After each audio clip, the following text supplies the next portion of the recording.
Hello, this is Photography Gamer. Welcome back to the channel. Today I'm reviewing Assassin's Creed, the Ezio collection for the PS4. The games are also available for the Xbox One and Microsoft Windows. Assassin's Creed, the Ezio collection is a trilogy of stealth-based adventure games developed by several Ubisoft teams based in Montreal, Ukraine, Quebec, Annecy, Romania, and also Massive Entertainment. The collection features Assassin's Creed 2, Brotherhood, and Revelations. The games tell the story of Ezio and Desmond, two characters set over different timelines, with Desmond being in the present day and Ezio in a historical era. Desmond and Ezio are related, and you can play as Desmond, reliving the memories of your ancestor to uncover a complex story involving the Assassins and the Templars and other mysterious forces. The trilogy also features other characters in some of the installments.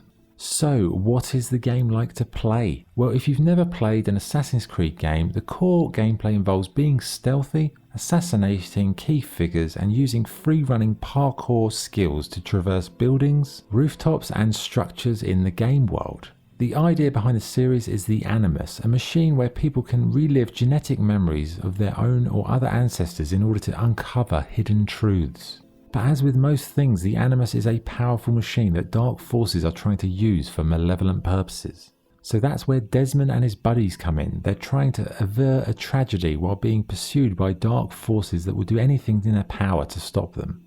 You get 3 games and they all have a story that's interlinked, and as a package you're looking at around maybe 50 hours plus of playtime to go through the entire trilogy. Okay, so first we have Assassin's Creed 2, which starts the story of Desmond and his ancestor Ezio. The game is mostly set in Monteregione and is the backdrop for Ezio's quest where he has to seek revenge by assassinating key figures involved in a conspiracy. The city unlocks as you complete memory strands, and as you progress you can invest in the city, which will reap rewards later on. You can ride horses, gondolas, and also use Leonardo's experimental flying machine.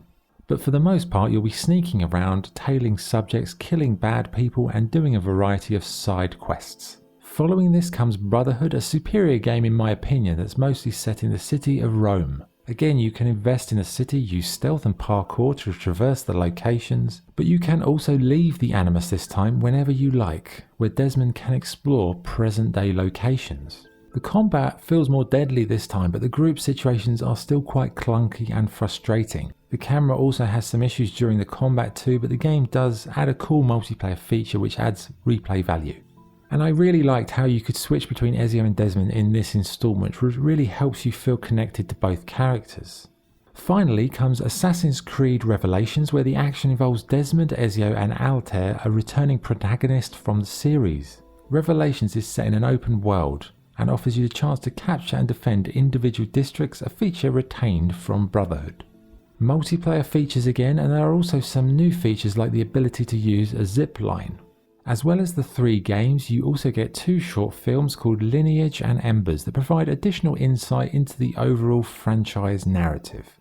So overall, you're getting 3 good games, 50 hours of gameplay roughly, give or take, and 2 little mini movies, so it's a pretty good value package. Graphically, the series has always set the standard in terms of animation, and these games have aged relatively well in that regard. The environments and the worlds you'll explore are rich, detailed and well structured, but some of the character models can be wooden at times, but it looks pretty good in my opinion. The sound work is excellent throughout, with good voice acting, decent writing, excellent music and a strong level of sound effects and ambient sound. Okay, what's good and what's bad? What's good? It's a fantastic story that's excellent value for money, with 3 very good games included in the package. The parkour gameplay is smooth and enjoyable. The link between Desmond and Ezio makes for an interesting narrative, one that has been lost in the more modern releases in regard to the Animus. What's bad? The combat system is a bit hit and miss throughout the series. Some parts of the games feel a little bit dated, and you've got to be a fan of stealth to enjoy some of the installments. Okay, what is the verdict? Assassin's Creed, the Ezio collection is a fantastic trilogy that made the franchise what it is today. The way Ezio and Desmond are linked by their family heritage and how you switch between the two works very well.